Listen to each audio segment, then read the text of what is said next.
Greetings. My name is Dr. Patricia Kubo, and I am a professor in comparative and international education at Indiana University in the School of Education in Bloomington, Indiana. And I am located in the Departments of Educational Leadership and Policy Studies and have a joint appointment with the Department of Curriculum and Instruction as well. We are very happy and pleased that you've joined us today. Not only our panelists and presenters, but also all the audience members. Thank you for taking time from your busy schedules to be with us for this engaging symposium. As you know from the registration materials, that this is the 5th annual symposium of the Advancing Education in Muslim Societies, Implications for Policy, Pedagogy, and Development. And this is a partnership between the International Institute of Islamic Thought, called IIIT for short, which is located in the state of Virginia in the US, and partnership with the IU School of Education here in Bloomington, state of Indiana in the US. So welcome to everyone. I would now like to pass the baton to my colleague, Dr. Ilham Nasser. Hello, everyone, and welcome. This is Ilham Nasser from IIIT. I am the director of the Human Development Program, which houses the empirical research of IIIT. We call it Mapping the Terrain. I'm a senior researcher on that project, and this is all part of an initiative titled AEMS. I'll talk more about that when it's time. Welcome again, and I'm so happy to see so many people from so many different places joining us, and I'm sure we're gonna have another meaningful, insightful day like we had yesterday. So welcome again. Saulat? Yep. Welcome everyone. Assalamu alaikum wa rahmatullahi wa barakatuh. I'm Saulat Pervez, Associate Researcher at the International Institute of Islamic Thought, IIIT. I'm excited to be here for another day of wonderful presentations, and I look forward to the interaction as well. Right, thank you. Thank you. Hi, everybody. My name is Daria Doan. I am the troublemaker who has been filling up your inboxes with all of my emails. I'm a double major PhD candidate in education policy studies and Middle Eastern languages and cultures with a research focus in comparative Islamic education. It's a great pleasure to finally have you all join us today. Before passing it back to Dr. Ilham, I would like to remind you all that other than the session presenters, we will have everyone else keep their videos and microphones off. Also, we kindly ask you not to use the hand-raising function. However, you are strongly encouraged to post your questions and comments in the chat box. So welcome again. Assalamu alaikum. I just want to briefly give you some idea. I'm sure you checked the website of IIIT, and if you didn't, I'll just give you a very brief synopsis of what IIIT is all about. IIIT is the International Institute of Islamic Thought. It's a center of social science research and Islamic thought whose main interest is in carrying out evidence-based research on advancing education in Muslim societies and dissemination of the research through publication and translation, teaching, policy recommendation, and strategic engagement. It actually has been, IIIT has been the forefront of the study of integration of knowledge, which really simply means, in my way of interpreting this, is in addition to the revealed knowledge provided to people through holy scripts and books and prophets, that we also integrate knowledge, human knowledge, and derive it from different sources and orientations to better human conditions. The advancing education in Muslim, and it was established in 1981, so we're about 30 something, almost 40 years old, actually 40 years old. The Advancing Education in Muslim Societies, AEMS, is an initiative of IIIT, and it's led by the philosophical conceptual research on Islamic thought that I just briefly mentioned. And it's actually the foundation of AEMS research. So AEMS is an initiative of IIIT. The vision of AEMS is to promote thriving Muslim societies in which individuals achieve their fullest potential through transformative learning, social development, and personal growth. The mission of AEMS is to support and promote the advancement of education political and economic well-being in Muslim societies and beyond through cutting-edge research and compelling policy recommendations and learning solutions. This symposium is an important collaboration that we have with the partnership with our colleagues at the Indiana University. It's not only important for the intellectual exchanges we've been having since yesterday, and I'm sure will continue today and tomorrow, but it's also a way to encourage research and dissemination of that research on advancing education in Muslim societies. We do the dissemination of the research and the presentations here through our Journal of Education in Muslim Societies, which is GEMS. And of course, you all have received correspondence in regard to that. And we do that through our book series. We call it AEMS book series, also in collaboration with Indiana University Press. Our cutting edge mapping the terrain study in Muslim societies and the results of that study and sharing the results and making our data available on our website is one function of AEMS. And we hope that you all will take advantage of looking further on our website to find the data set and hopefully explore it further and explore our work further. Thank you so much and welcome again. And I will hand it to our chair of this session, Dr. Sharin Sabri, and all yours, Sharin. Hi, everyone. I'm very happy to be chairing this third session of the symposium, which is entitled Discursive Practices and Psycho-Emotional Challenges Facing Muslim Youth. I will briefly introduce the speakers for this session. So the first presentation is by me. My name is Sharin Sabri. This presentation is a presentation of my dissertation that was written for the GLOBED program, which is based at the Universitat Autónoma de Barcelona. And it's a case study of the Arab League Education, Culture, and Science Organization. After that, we will hear from Varson Fier from the Leibniz Zentrum Moderner Orient at the Free University of Berlin, who will tell us more about Muslim associations from secondary to higher education in Niger, shaping good Muslims, producing new citizens. That will be followed by Dr. Mariam Moini Mebodi. I hope I'm not butchering any names, from the Adib Tutoring Center and the UC Berkeley, who will present a search within contributions of Islamic discursive practices in resisting Islamophobia. Lastly, we will hear from Faiza Toifi from the University of Western Cape in South Africa, who will present psychological and emotional challenges experienced by Muslim adolescents studying at HIFT schools in Cape Town, a qualitative investigation. I hope you enjoy the presentation.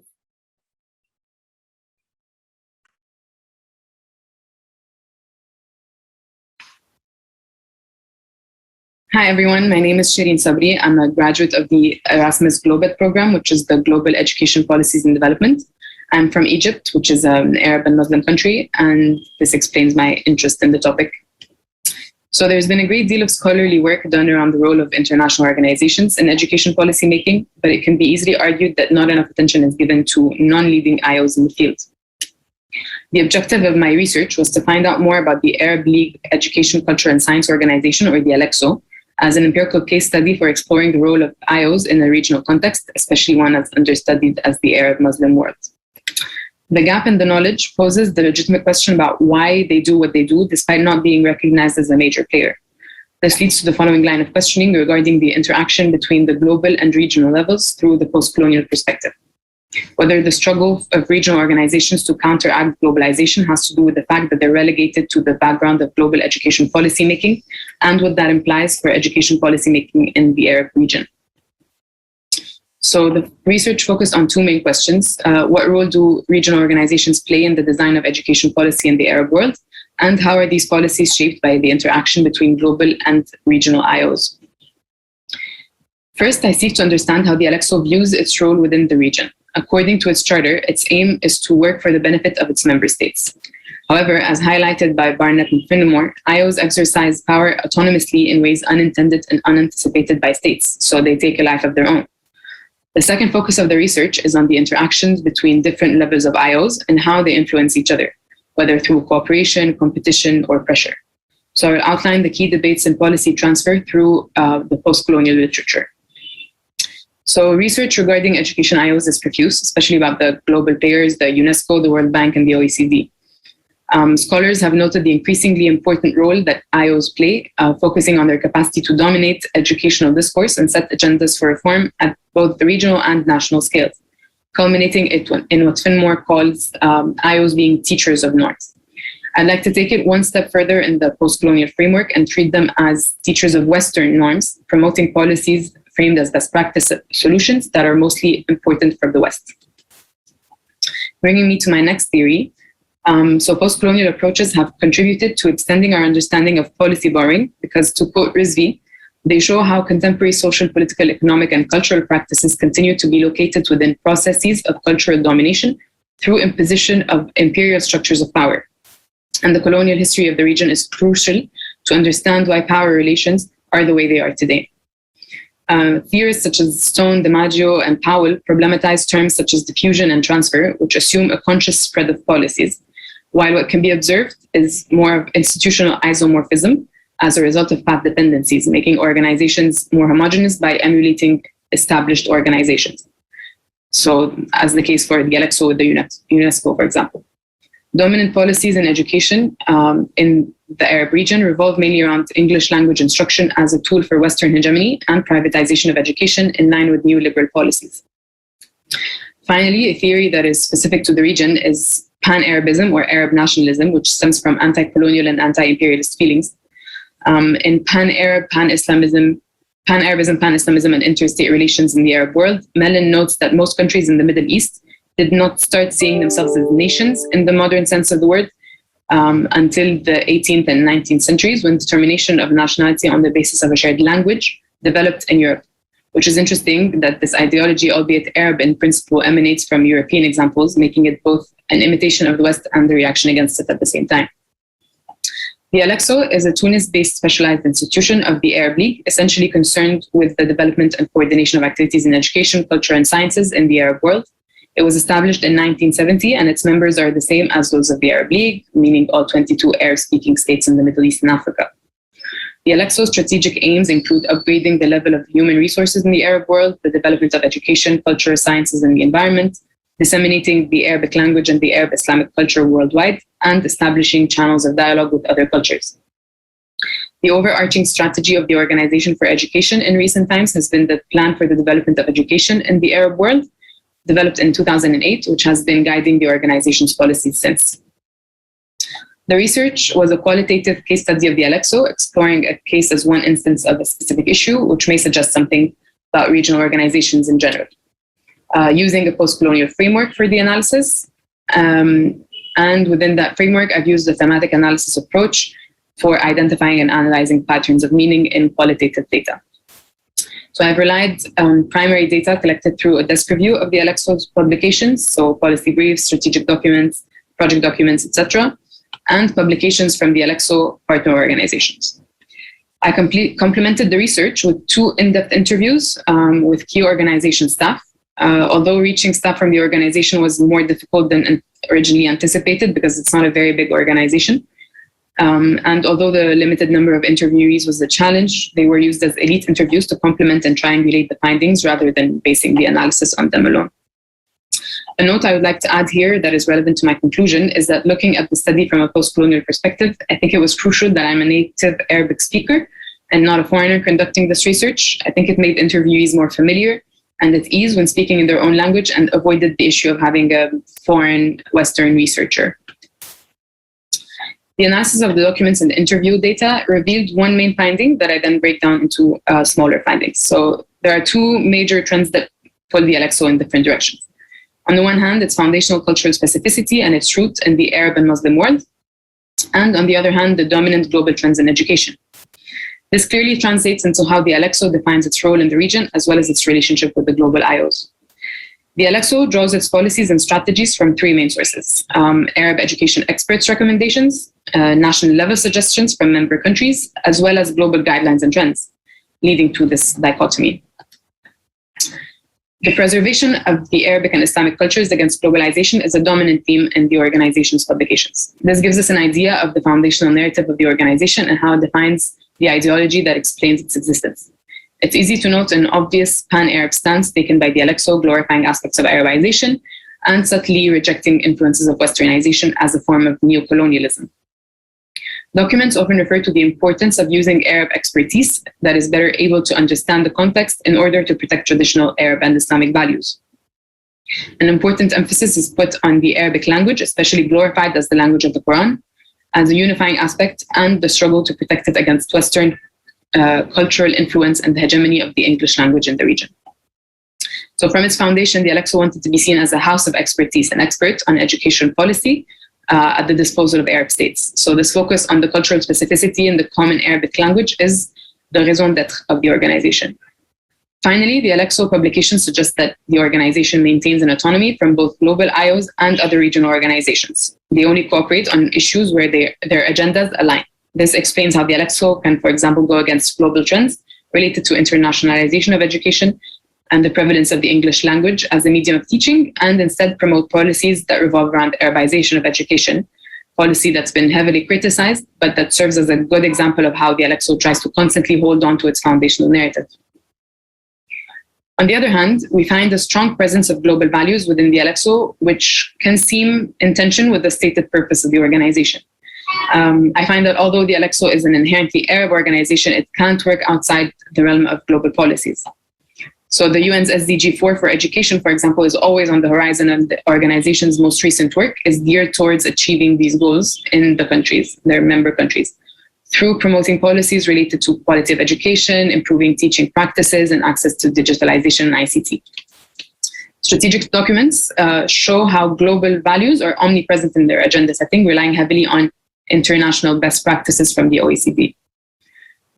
The analysis reveals that despite a general rejection of Western values, the Alexo cannot help but measure educational achievement according to global criteria.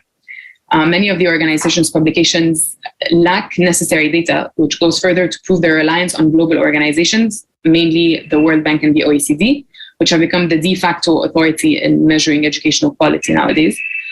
Even some of the largest projects implemented by the Alexo were funded by the World Bank, and despite the narrative of the project being developed by the region for the region, the project is premised on data from standardized exams such as PISA, PIRLS, and TIMSS, and with a view of education as a human capital driver. So Alexo policymakers are simultaneously faced with three competing trends in the design of education policies, leading to sometimes inconsistent strategy to satisfy the different stakeholders. And although the question of which pull factor is more influential cannot be answered through this research alone, I'd like to propose a potential analysis that could explain the Alexo's current situation. So the weakening role of the Alexo in recent times seems to result from a lack of qualified staff. So rather than emulating global IOs where it really matters, such as hiring qualified staff to develop and promote good, strong policies, they emulate them in more superficial matters, which led to a decline in the role of the Alexo as the intended house of expertise, leading to a lack of trust in the organization by the member countries, accompanied by the strong sense of sovereignty in Arab states. Just like the Alexo rejects outside influence on the organization, so do Arab states refuse outside intervention in their own policies, even when it comes from the Alexo. They're actually more likely to take into consideration World Bank or OECD proposals, which come with funding, proper expertise and knowledge, lots and lots of data, making them more trustworthy in their eyes. Finally, Arab states refuse to fund the Alexo because they perceive it as inefficient due to unqualified staff, leading to a vicious cycle. And most of Alexo's big projects are funded by other IOs rather than member states, giving them a bit more power over the organization. So the idea that there are some external pressures is still accurate. Through the analysis of the Arab Regional Agenda for Improving Education Quality Project, for example, or ARAEC, it follows the World Bank's SABRE approach and framework focused on teacher training and development without addressing the core problems of the region's education problems such as improving teachers' wages, working conditions, or issues of unequitable access to education based on geographical area and social class.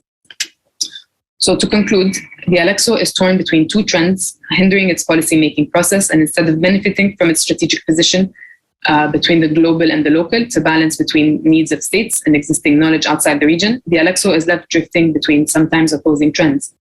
The organization claims that it's only concerned with the interests of its member states and the promotion of a pan-Arab identity.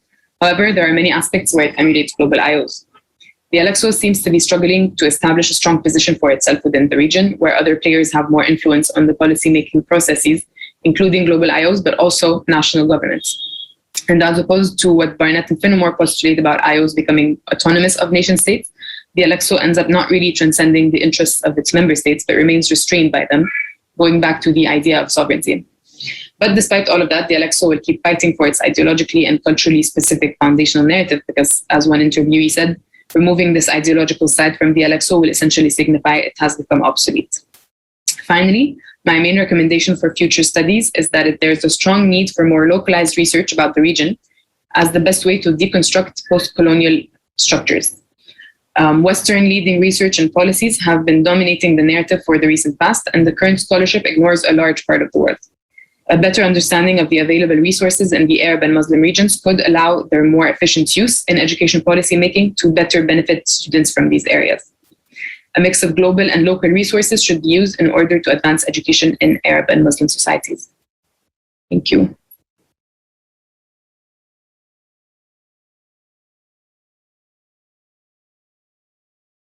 Hello, my name is Varson Fier, and I'm a PhD candidate.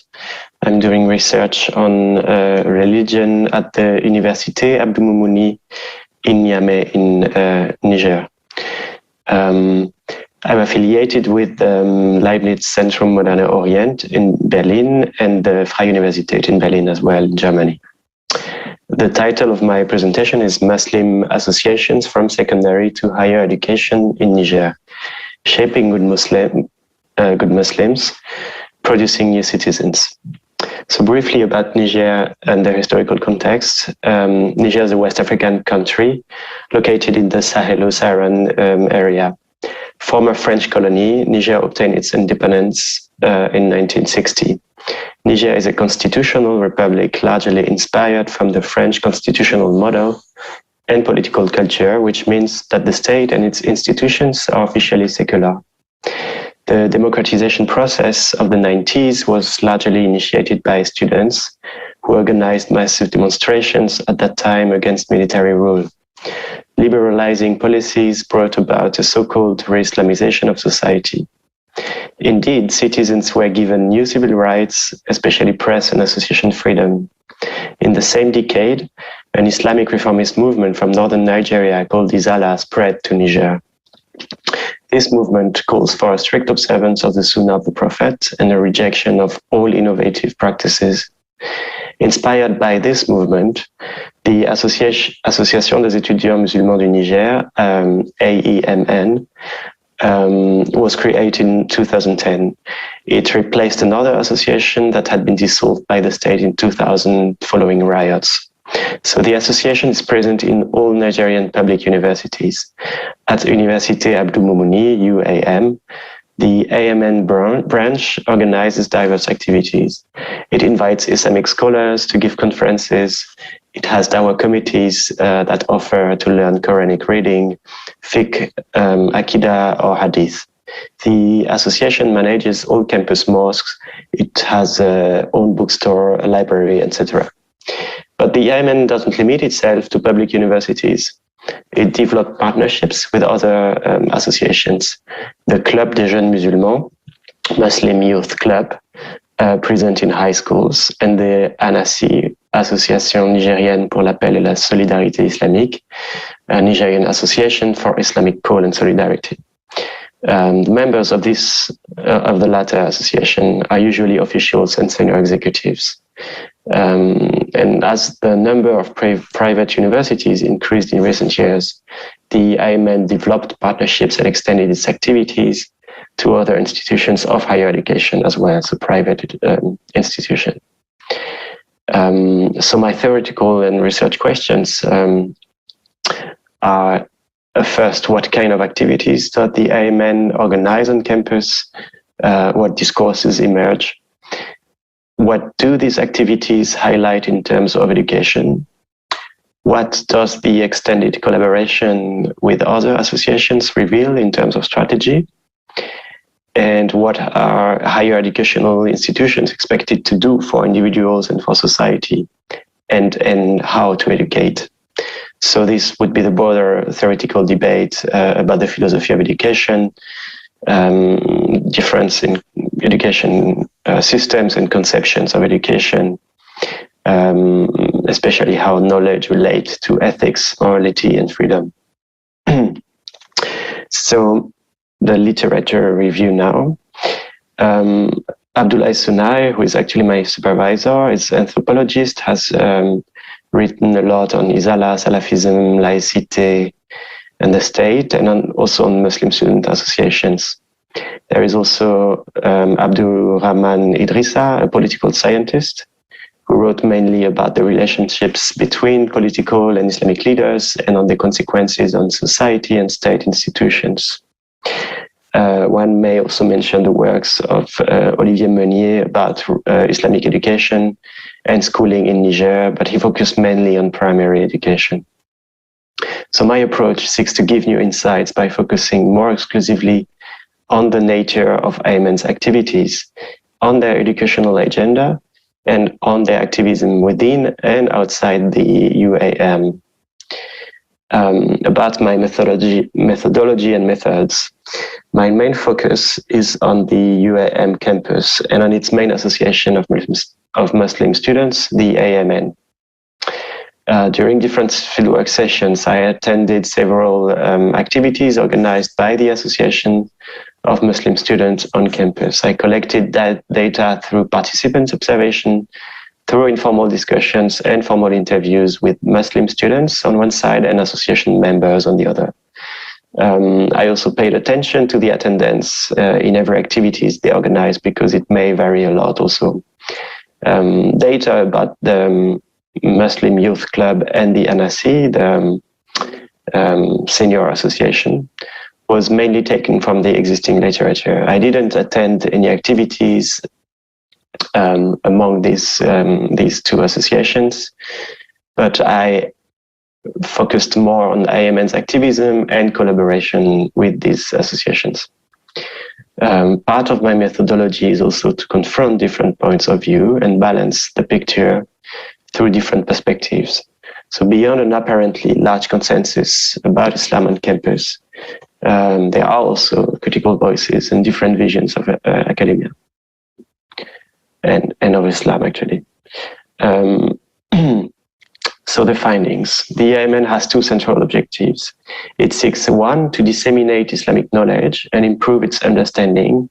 That, two, would contribute to the social and economic development of Niger. So the second objective resonates actually with the university's official one. Yet for AMN leaders, the first objective is the prerequisite for achieving the second objective. So to achieve this goal, the association calls for excellence, and its activities often consist in giving students key advices for becoming excellent. Central to this discourse is the need for students to acquire both an academic and Islamic knowledge. Students are encouraged to find a balance between academic, religious, and social activities. Cultivating self-discipline and personal investment are fundamental features to reach this goal. From the association's perspective, one could argue that being a good Muslim and a good student is one and the same thing. Le musulman est un chercheur, a Muslim is a researcher, told me once the campus imam, the Sheikh Abdul Burema Dauda. Automatically, if one is a good student and a good Muslim, one can only become a good citizen. So in many of their activities, students are approached as perfectible human beings with their capacities, their shortcomings and problems. Indeed, they are young, they discover a new environment, often far from their families, and even in a city for the first time. Muslim leaders therefore address a wide range of topics, situations, practices, and issues, for all of which an answer can be found in the Quran and in the Sunnah of the Prophet. So one would find the same kind of activities organized by the Muslim Youth Club in high schools. For example, during Ramadan, the AMN organizes conferences about performing Ramadan successfully. And these conferences take place not only at the university, but also in town in private institutes of higher education, where the association often invites the same Islamic scholars. So they have kind of network well established on campus and in town. At another conference organized by the AEMN on campus, the speaker asked the audience, what is democracy? It is the government of the people, by the people, for the people. But where is God? There is no greater blasphemy than democracy. Can you mention a politician who would admit that the political system is perverted? But he then nuanced. He said, from our position, we don't deal with politics. We're just active for development. And he concluded, if you want a honest president, ask yourself the question, when do you stop cheating in classroom? So such stance illustrates Muslim leaders' distrust towards this republican ideal of instruction and toward the state. Beside the fact that this ideal is critiqued for being culturally alien and unfit for the Nigerian society, they note that the just state and society never concretized with the current system. And this is why education sector must be reformed. A few students also formulate critiques towards others' religious behaviors, saying that most of them actually not know what Islam is, or not enough, or would not understand a word of Arabic. So they see it as a mass phenomenon where students basically follow the masses without much self-reflection. So these accounts are also interesting because they reveal another side of religiosity on campus. This side is not ignored by the Muslim Association, and in fact, these different understandings of Islam are also the reason why the association is there is such an Islamic activism on campus. The leaders know that there is much ignorance about Islam and try to resolve it. So this also shows as a kind of balance that the association actually has a long way to go. So in conclusion, knowledge, and by extension, the university as a major site of knowledge production, is only useful if it benefits the whole society. And this idiom is central to the association's discourse towards shaping a new kind of citizenship. Yet the Muslim citizen is someone who knows his God, his prophet, his religion, who is disciplined and, like the prophet, an example to follow for his fellows. So in fact, it's the definition of a leader. In this educational project, the AEMN promotes a conception of citizenship that could reconcile religion, nationalism, social and economic development. Individuals should feel a sense of being morally responsible, helping others, and eventually accountable before God. But the ways and the methods to reach this ideal of education differs drastically between, for example, the current French-inspired academic culture and an Islamic philosophy of education with its paradigm based on faith. So the collaboration between the three associations illustrates how the AEMN actually plays a central role in higher education and tries to ensure a continuity between education and civil society's elites. Moreover, it is not enough to convert elites to Islamic principles of good governance. Elites must be constantly renewed, and today's students are expected to become tomorrow's elites. So Spinoza said, men are not born fit for citizenship, but must made be so. In the eyes of many Nigerian Muslims today, the Nigerian state and its institutions, notably the educational system, have been deceptive and unstable because it lacked of religious and moral values. Redefining education is thus at the core of a socio-political project that it intends to revive a sense of community and common good. Only an Islamic paradigm in education and society could truly bring about socioeconomic development. Thank you.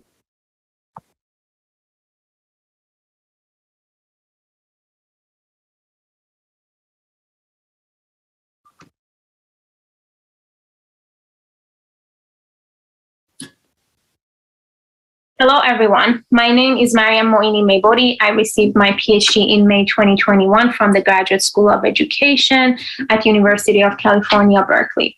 I am the founder and chief executive officer of an online educational platform named Adib that offers educational services to Muslim societies around the US. It is an honor to present alongside such a wonderful group of scholars. My presentation titled A Search Within, Contributions of Islamic Discursive Practices in Resisting Islamophobia is a snapshot of a larger multi-year ethnographic study of discursive and literacy practices at an Islamic Persian Saturday school in the greater San Francisco Bay Area. In recent years, we have witnessed a new surge of discourses against immigrant and Muslim communities, specifically during the 2016 presidential campaign and the subsequent travel ban on 7 Muslim majority countries. Not a new phenomenon, these discourses affect individuals' sense of social belonging and self-worth. As education scholars, we have often studied how these discourses have manifested themselves within the public education system. But looking at such context alone is not enough, and we need to do more work in understanding how targeted communities are responding to these constraining discourses. I start by briefly discussing the larger sociopolitical context the school's education took place in, the difficulties that this atmosphere created for students, and end with how the community confronted these challenges. Islamophobia as the backdrop where this study was carried out is not a recent phenomenon particular to post 9/11 attacks. It is, quote, not about innate or natural fear of Islam or Muslims. Rather, it is an ideological construct produced and reproduced at the intersection of imperial ideology, political expediency, and the exploitation of nationalist, racial, and religious insecurities, end of quote. This culture of fear directed towards Muslims in America is real and has infiltrated all aspects of their lives. While many scholars, specifically within the field of education, have attempted to resist using the term Islamophobia when describing discrimination patterns within schools, Islamophobia has been and still is present and experienced by American Muslim students. The Council on American Islamic Relations reported that 55% of Muslim students mentioned being bullied at school in some way or another because of their Islamic faith. This number is twice as much as the national percentage of bullying reported by students regardless of their religious affiliation. Unfortunately, these verbal and nonverbal harassments often go unreported, as many students feel that school administration and staff, who are often themselves among those who discriminate against Muslims, will not take them seriously. Facing Islamophobia at a crucial time in their identity development, American Muslim youth are experiencing depression and anxiety more than before. But solely looking at the effects of Islamophobia from the public school context is problematic. On the one hand, research shows that students do not feel safe in U.S. public schools to even report when they are bullied. Therefore, it is likely that such settings as research site would not yield needed data. On the other hand, American Muslims have been largely scattered throughout the United States, and the diversity within the population makes it hard to find schools that have a large concentrated population of Muslims that could be representative of the larger community. As such, I believe that community institutions prove to be more fruitful contexts for such studies because they are, in the eyes of their members, safe spaces for congregation and collective response to anti-Muslim bigotry. What is then necessary on our part as scholars of education focused on Muslim communities is tapping into the resources available within them. In this paper, I aim to examine the potentialities of Muslim communities as educational practices in equipping young American Muslims with epistemological tools and knowledges to protect themselves from the harms of Islamophobic rhetoric. To answer this, I examine the classroom discourses and linguistic practices within the Islamic ethics classes at the school. What are the contributions of indigenous Islamic practices and teachings? Within the United States, research on Muslim communities education is a fairly recent area of academic inquiry, especially since the 9/11 attacks. Since then, scholars have looked at various aspects of young American Muslims' educational experiences, such as their understanding of citizenship, literacy and language practices within public schools, and their experiences within Islamic educational contexts. Although some of these studies point to the role of Islamic education in students' identity formation, seldom have they examined the role that weekend schools and other forms of supplementary education play in the well-being and identity formation of diasporic Muslim societies. In this presentation, I will be focusing on discursive practices at the school. What I mean by discursive practices is performances in contexts that involve some form of language usage. When examining discursive practices, one pays attention to the production of meaning by participants within a particular context. It is also involving studying how these productions reflect the values and meanings central to the community wherein the practice is performed. Methodologically, I draw on ethnographic data collected through a multi-year fieldwork at Omid School. I use ethnographic macro-analysis methods to examine how classroom activities and discourse create a space where students make sense of their experiences with Islamophobia and so are socialized into discursive practices that protect them against these attacks. The data I will discuss in this paper have been collected from the school's ethics and leadership class. Omid School is an Islamic Persian Saturday school, part of the larger Islamic Cultural Center of the East Bay. The center provides services to a range of population, both American Muslims of different sects and Persian speakers, specifically immigrant families from Iran and Afghanistan. The students in the ethics class, however, were all Iranian American Muslims between the ages of 13 and 18. The class was taught by Mr. Jafari, a 1.5 generation Iranian American Muslim who immigrated to the US in his teenage years in the 1980s. He was well aware of the challenges of being Iranian and Muslim in the United States and attempted to teach students about their religion in a way that equipped them with tools and knowledges used to survive the anti-Muslim climate. Islamophobia manifested itself in negative representation of Muslim in news media broadcasts and was strongly felt by students at Omid.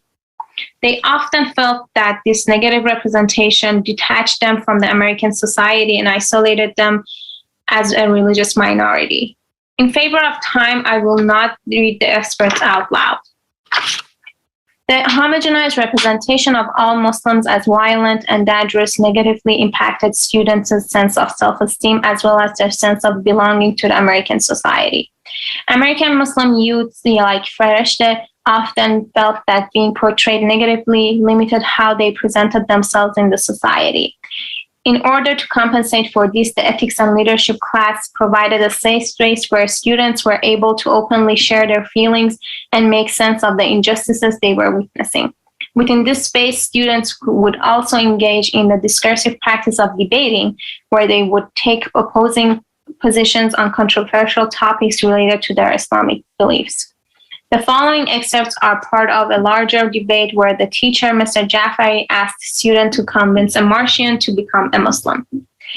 In this excerpt, Reza offers statistical findings from a study where it is anticipated that Islam will become the largest religion in the world by 2038.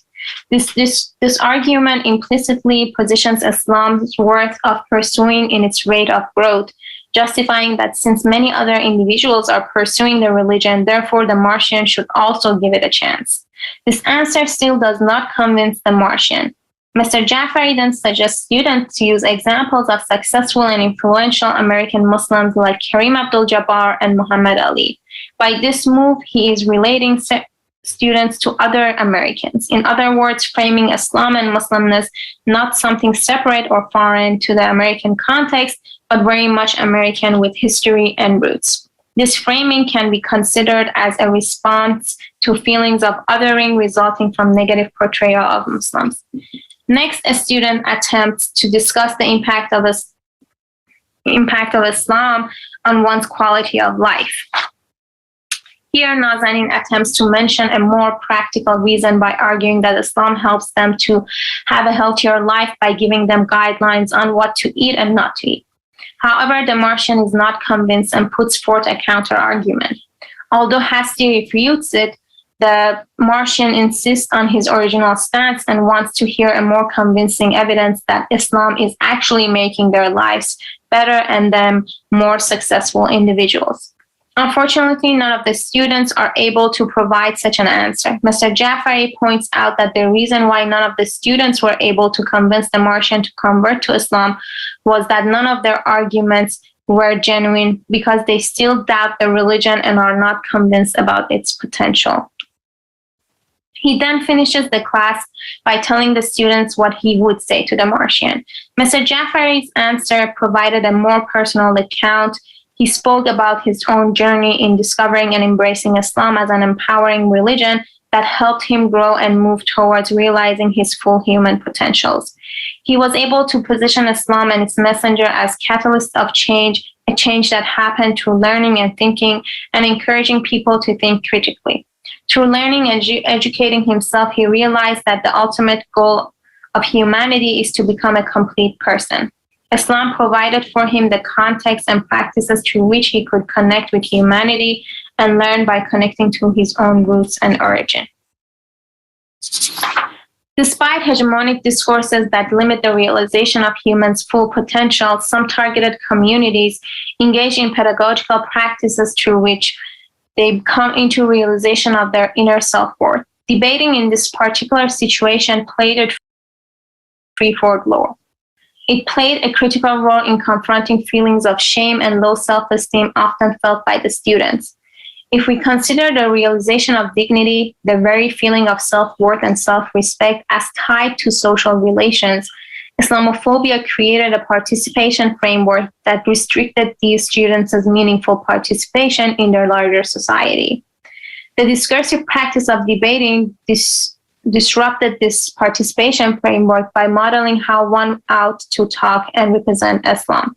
Mr. Jafari's representation at the end of the debate does not come off as defensive or supported by evidence, but rather as an argument that is rooted in personal experience, personal beliefs, and confidence.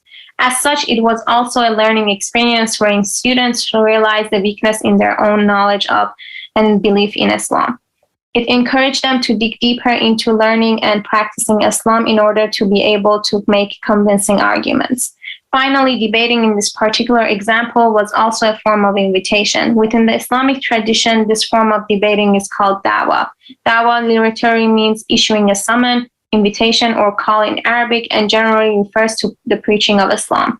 However, this invitation is not restricted to non-Muslims and at times engages Muslims themselves, just as we saw in the example I shared, where Mr. Jafari's personal narrative of embracing Islam implicitly invited students to learn and engage more with Islam. Perhaps the point I wish to end with is to invite us to embrace dawah and other Islamic discursive practices as a socio-cultural and indigenous pedagogical tool for reiterating and cultivating our students' a sense of social belongingness by inviting them to embrace and valorize their traditions and indigenous sense of self. Thank you.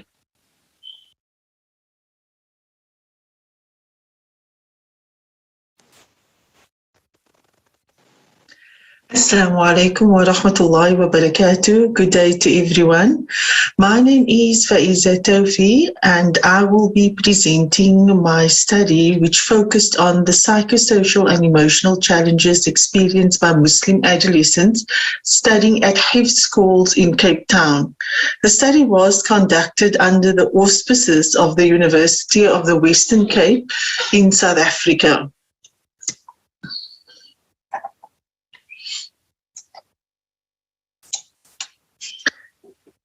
For my presentation, I will discuss the research questions, the theoretical framework of the study, literature review, the methodology, key findings of the study, and recommendations for future studies. The research question that was addressed was, number one, what psychosocial and emotional challenges do 11 to 15-year-old Muslim adolescents face while studying at Hifz schools in Cape Town? The second question was, a research question was, what are the coping strategies that they employ? And the third research question was, what are the support mechanisms available to them? The theoretical framework which was utilized for the study was Erikson's psychosocial developmental theory. This theory discusses the psychosocial challenges individuals experience at 8 developmental stages during their lifespan. It further investigates the impact of external factors such as parents, peers, society on personality development from childhood to adulthood. Adolescence is one of the 8 developmental stages and is defined according to Erikson by the psychosocial crisis, which is known as identity versus role confusion, and completion of the stage successfully results in reliability or fidelity. Adolescents search for an identity and tries to integrate the roles they have to occupy later in their life. It is important that they develop an identity which is separate from their parents and peers and that is acceptable to society. The methodology, a qualitative methodological framework was employed for the study. The research design was an exploratory research design. The collection of data took place via semi-structured individual interviews. The research sites were 6 high schools situated in low, middle and high socio-economic status areas in Cape Town. The participants were positively selected, a total number of 27 participants consisting of 14 males and 13 females between the ages of 9 and 15. 3 participated in the pilot study in which the research instrument was pre-tested, and 24 participated in the final study. The data was analyzed via using Braun and Clark's 6-step thematic analysis. Defining hifz. According to the literature, hifz is the memorization of the entire Quranic text. Quranic memorization is a learner-orientated process that allows children to embody the Quran and not merely rote learning. It is also taught by a method of guided repetition. Studies have indicated that learners experience stress and anxiety, high levels of discipline is required, and high religious moral behavior is expected from learners who undertake hifz studies and who are hafiz themselves. The hifz tradition in Cape Town, Cape Town has a rich legacy dating back to the 17th and 18th century. Historically, it operated from mosques or homes of teachers and only focused on hifz studies. Currently, we have over 200 hifz schools in Cape Town. Learners exit from mainstream education or mainstream schooling and enter the hifz schools. The hifz schools have evolved into modern Islamic schools offering integrated curricula. The curriculum consists of hifz studies, Islamic studies, Arabic, mathematics, English, and science. The mathematics, English, and science has been added to the curriculum due to the South African Schools Act of 1984, which requires that all children between the ages of 7 and 15 years must receive schooling. The key findings pertaining to the challenges, there was 3 main themes that emerged from the data. Social challenges, such as family and societal expectations that brought undue pressure onto the learners, peer pressure from their non-hifz friends, managing their screen time on their electronic devices such as their cell phones, playing PlayStation or computer games. This, if it impacted on their study time and then it had a negative impact on their studies. Emotional challenges in the form of stress and anxiety.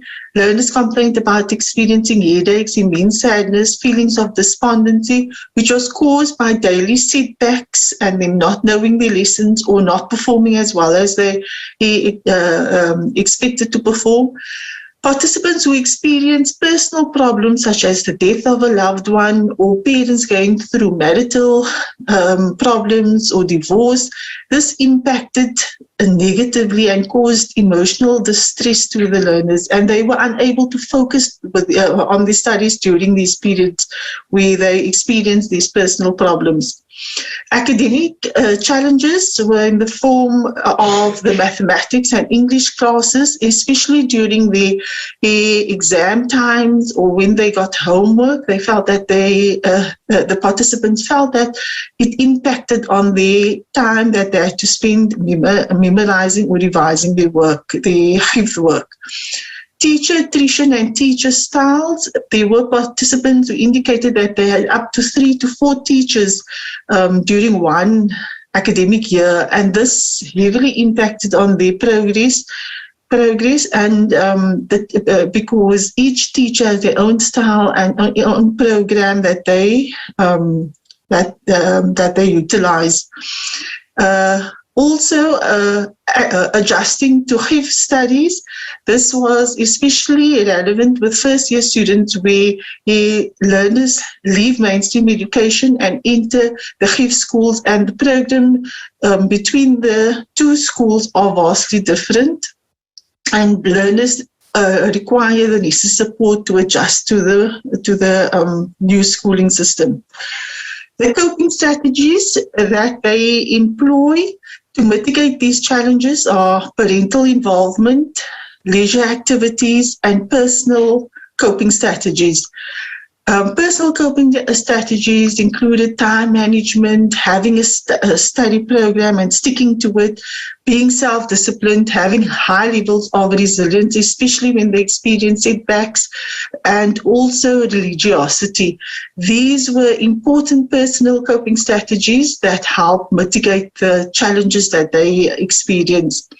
Learners also indicated that if they participated in leisure activities such as watching movies, reading, sports, and physical activities, these activities during their free time revitalized them, and especially when they had spent long hours revising their work, they felt that these activities helped them to feel revitalized and to enhance their well-being. Parental involvement, if parents are involved, this was perceived as a positive factor and assisted them with their studies. The support mechanisms that was available to them were support that they received. If they received support from the teachers and from the school, or they had a tutor that helped them after school to prepare their lessons. They also indicated that peers, their hifz peers, helped to motivate them and helped to encourage them and were more empathetic towards them. The family members who supported them and who encouraged them also helped to keep them motivated. They also utilized technology in the form of Quran apps and listening to their favorite qaris to prepare their lessons for the following day. From the findings, the following recommendations for future studies is recommended. Number 1, intervention programs for learners to enhance their learner competencies and coping strategies. And number 2, training programs for teachers, such as classroom management and discipline techniques, and even psychosocial support training to help them to assist the learners. A standardized, accredited, integrated academic program for hifz learners, designing a standardized, accredited, integrated academic program for hifz learners will help to allow the schools to offer a program that will benefit the learners and that will be of the same quality at all schools. That brings me to the end of my presentation. I thank you very much for this opportunity. If you'd like to get into touch with me, my contact details are on the screen. And once again, thank you very much for the opportunity. Wonderful. Thank you so much. Thank you. We've just completed the 4 very, very interesting and diverse presentation that we just had. What we will do next is ask the questions. Some of the questions came from the chat, and I hope we can pin the speakers so everyone can see them. I would like to start with Sharin, and I want to thank the audience for posting some of these questions.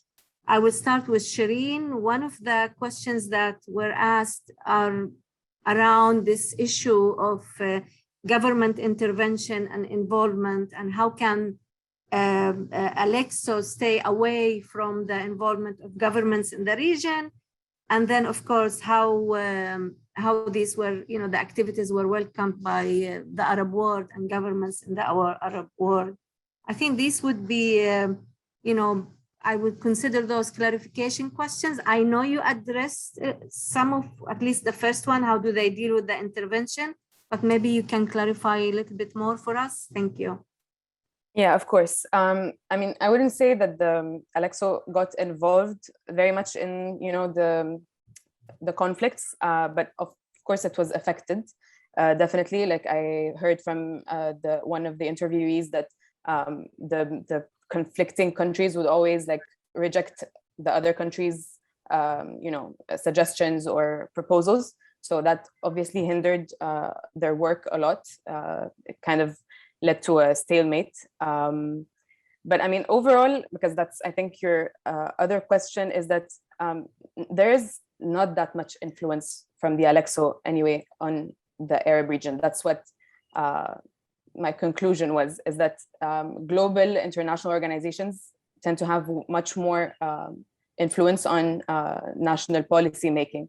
For some reason, I mean, for lots of reasons, the Arab states, they would take more into consideration, proposals from the UNESCO, from the World Bank, because they seem to have much more, experience, and they have money, and they have much more to offer than the Alexo, unfortunately. This is in part due to the conflicts between the countries. Actually, that's another like sub-finding from my research, but I didn't have the time to include it in the presentation, unfortunately. I think there was another question about, being an insider versus an outside researcher. I mean, I understand that sometimes, yes, being a foreign researcher does help sometimes. What I've seen from my previous work is, when the participant expects something from the researcher, they tend to talk more to foreign researchers, but I don't think that applies to elite interviewees, which was the case here. So these are people working in international organizations. They're, I think they were much more at ease speaking to me in Arabic. I think that was mainly my point here, is that it was an issue of language more than like political. Yeah. Yeah. I've done work in the Middle East, and I can ask this question maybe as an insider, outsider myself, but this is a question that I struggle with sometimes. I know that there is an issue of dependency on international organizations in the Middle East. Palestine is an example where, aid is really what makes this whole place function.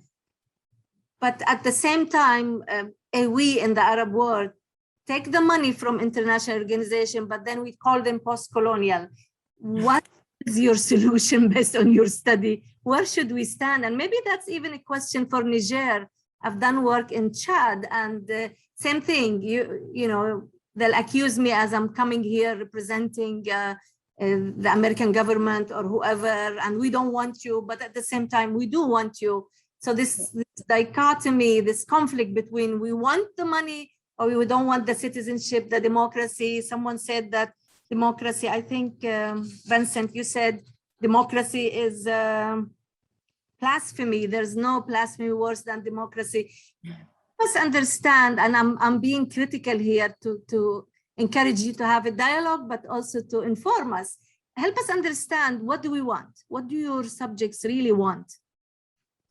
Yeah, no, it's a very relevant question, I think. I mean, I think it's the most important thing would be, adapting and contextualizing whatever we receive from the West, like the big bad wolf.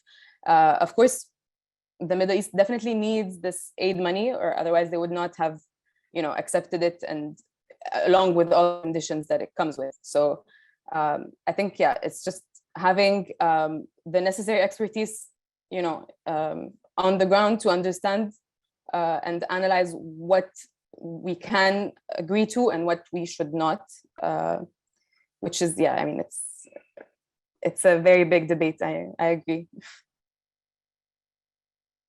All right, and Vincent, maybe you want to say something about that, but can I also tell you some of the questions we've gotten in the chat? Maybe you can address them.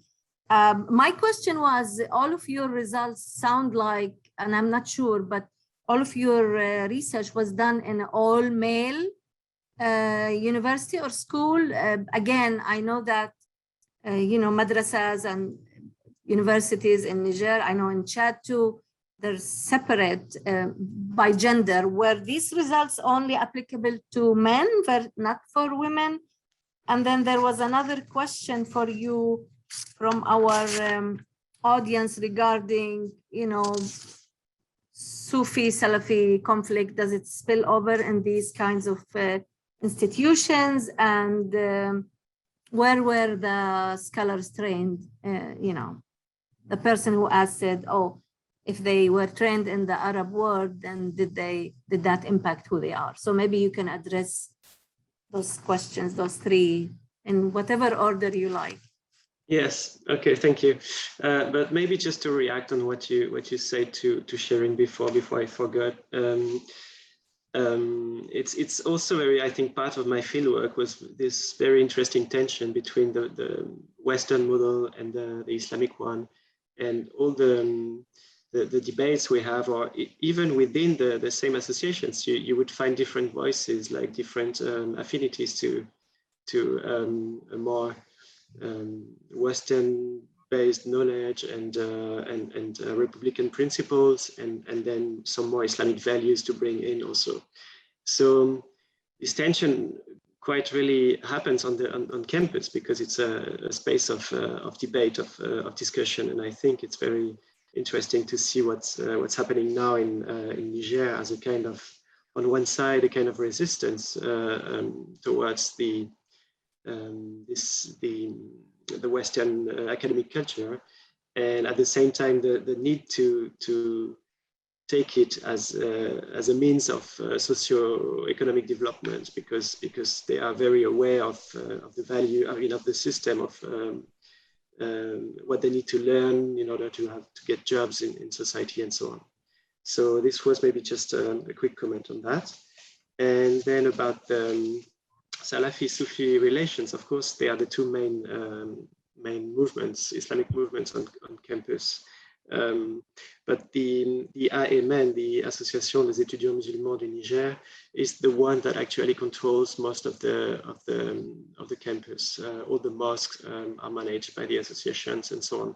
So that the Sufi actually, well, they are quite many too, but they are a bit excluded of the space, and they offer the same kind of activities of knowledge, Islamic knowledge activities, but you would find them just sitting on mats on the ground at the campus entrance or so. So there is this conflict. I mean, not very open conflict, but there is this kind of competition between the two. That's what I mean. Actually, the scholars were, most of them, I think, were trained in France. It was a time where to do your PhD, you had to go to France because I think there were not so many departments open at the time, and there were no doctoral studies made. So most of them went to France, but of course they are Muslims, and they have an influence, I think, on the curriculum. They may try to reshape what they teach towards more, to include more Islamic knowledge or Islamic history or Arabic, knowledge from the Arabic world. try to find a balance between what could interest their students. But on the administrative side, it's quite interesting because the university has until now refused to have a department of Islamic studies, for instance. So there is also this, this kind of, I think, policy, state policy to keep laïcité as the organizing model, and at the same time you have this integration of more Islamic knowledge from below. So it's also very contradictory to some extent. I mean, the understanding and the application of laïcité in Niger is very open to interpretations of whoever wants to do something, and so you would find all the mosques on the campus and all these Islamic activities, but no department of Islamic studies. So it's very somehow, yes, a kind of negotiation between students, lecturers, and the administration. It's shared like this. But what is interesting also, sorry, I'm a bit long. I think that I'm going to conclude on this maybe. The campus imam was trained both at the UAM in Niger, but also and then he went on to study Islamic knowledge at the University of Medina. So what he brought back, of course, all these, because it was in the 90s, I think that when he came back, he brought also this kind of Wahhabi Salafi inspired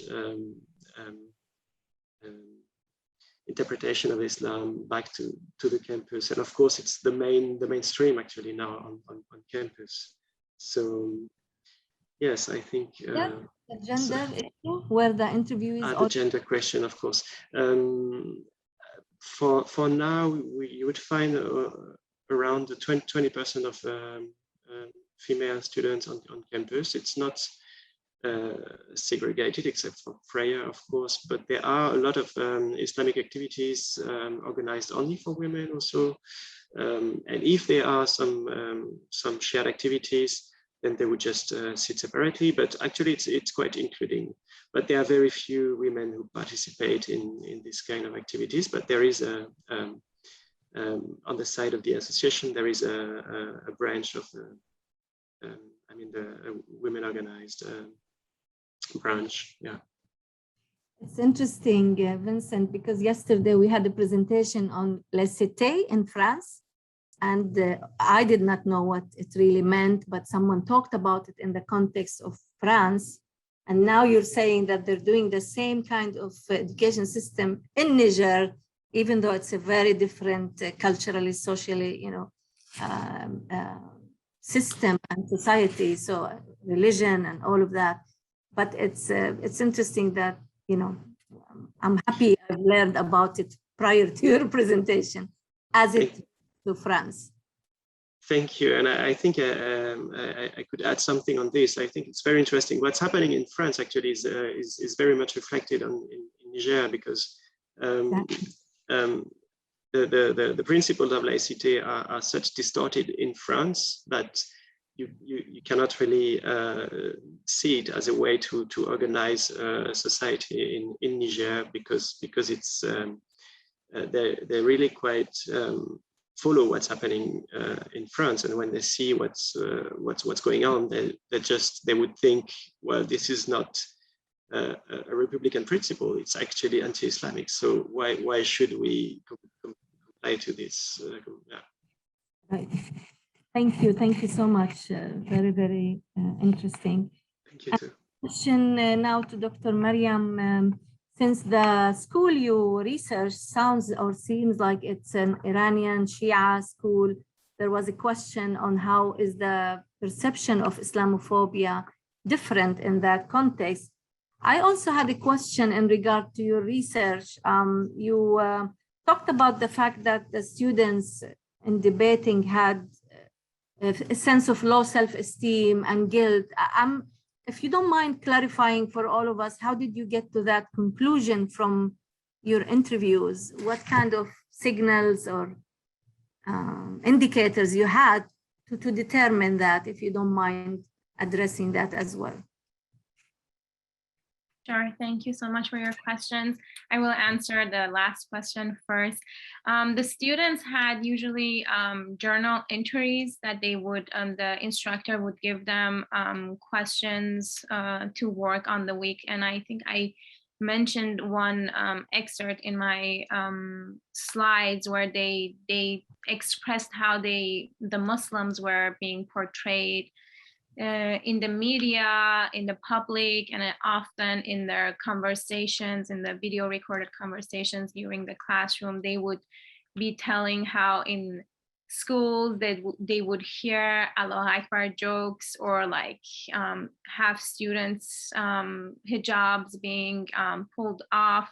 So these were the kind of like, I guess, evidence of how they would feel that Islam was being portrayed negatively, and their Muslim identities were being attacked through these kind of discourses and portrayals. And then regarding the other question of how did the school, being a Shia school, affect their approach?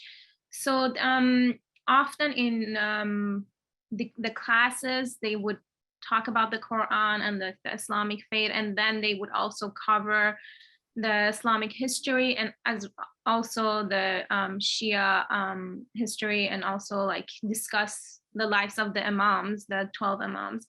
And often what they would do, the instructors would do, to create parallels between the lives of the Imams back in the days and the lives of the students who were dealing with like discrimination or anti-Muslim bigotry. So they would always say that you should be tolerant, you should be respectful, and you should be educate people about Islam. So often these fears are coming from lack of understanding or lack of knowledge about Islam or your faith. So what you need to do is to become more literate in the faith itself to be able to also defend it. And this also, I guess, ties into the other question that was raised about have the schools, by searching from within, managed to counter Islamophobia or neutralize it? Yeah. I think countering and neutralizing sort of goes hand in hand, because when you're hurt, you're being targeted, you first need to sort of take care of that wound and sort of like neutralize or mitigate that the effect of those discourses. Therefore, by bringing up, again, I said narratives of the Imams, or even like the narratives of often like other Muslim Americans, such as Malcolm X and the others that I mentioned in the presentations were raised. And then by having those presentations and doing research, the students were able to gain that knowledge that they often did not have, because they themselves were learning about Islam through that school. So that sort of helped them neutralize and then counter later on in their schools by building initiatives. They would form groups that would build coalitions between different ethnicities and racial groups to sort of have a stronger hold of their narratives and countering the racism within. And then and the part of second part of that question was that, and if so, which texts did they employ to assist in doing so? And has the word dawah been used in a narrow or broad sense? So they did not have any actual text except the Quran. That was the text that they would always start reading and then discussing the verses and then trying to relate that to their lives today by like, what does it mean to be a mu'min? What does it mean to be a believer? Stages of the different stages of being a believer. And the word da'wah, I would say it was more of an invitation for the students to become self-aware of their own positionality, both within the American society and their own community. Like, how much knowledge of Islam do I have myself? This is the reality I'm living in, and how can I be able to negotiate within this society? Thank you. And there is, you know, those of you who are in the US context, that's where the, you know, the collaboration, the having allies is very helpful for youth, whether you are a Muslim or different other groups, but having those allies around you is something that also contributes. It's not enough to know your religion, but you also have to have people who support who you are and feel that. Anyway, that's a discussion that take us definitely would take a long time regarding youth and their adjustment and Islamophobia in the context of the US. I want to just use the few minutes we have left to ask Dr. Faiza from Cape Town to say more about the differences between the schools. There was a question where the schools, I think there were 17 or 18 schools you mentioned. Were there differences between those schools? And you talked about teacher attrition. Do you have any ideas on how to minimize that? Do you have any recommendations for Hifz schools that you studied?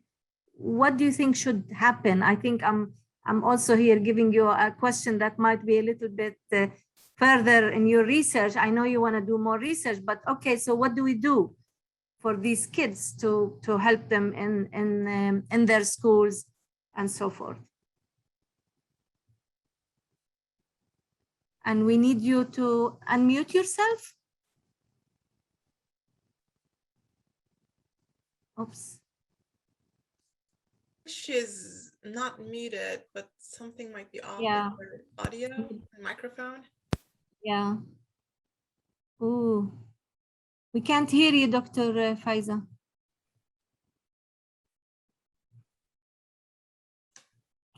Yeah, something happened with her audio.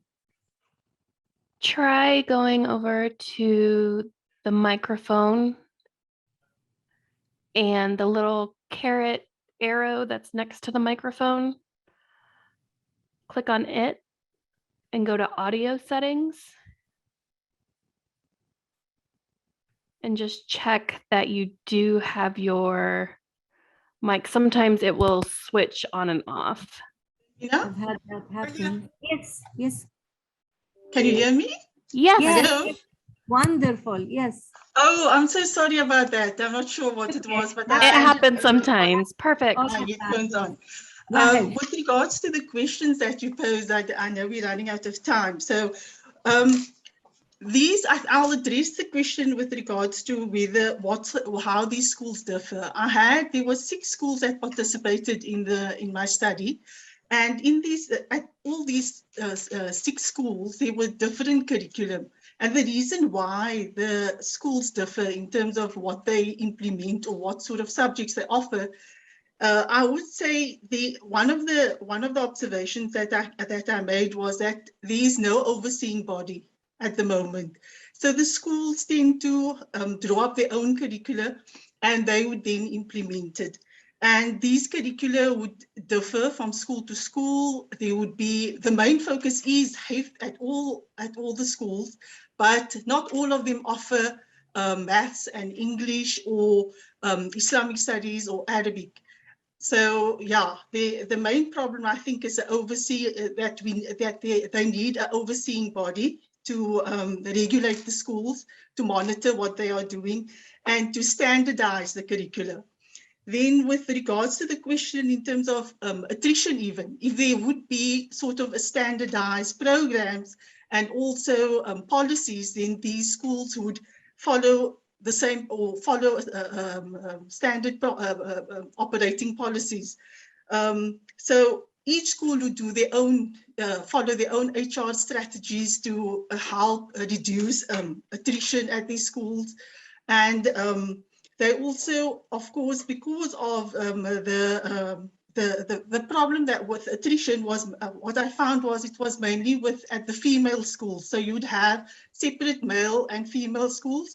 At some schools, there was both males and females. However, the classes were separate. But then the problem with the teacher attrition was mainly or quite high at female schools. With regards to boarding, and there was a question around whether they offer boarding or residential, if there is a boarding or residential programs, but there is both in South Africa. We have some schools that offer the boarding facilities and some schools that are only day facilities. Yeah. Thank you. The question that was asked. Yeah, I think you answered the question. Thank you so much, Dr. Faiza. Thanks to all our panelists. We will take a 5-minute break. In the meantime, please take the evaluations that Saulat has been posting on the chat. And I would like to thank our audience and our panelists again. We appreciate all the wisdom and thoughts, and we will be back in 5 minutes. Thank you.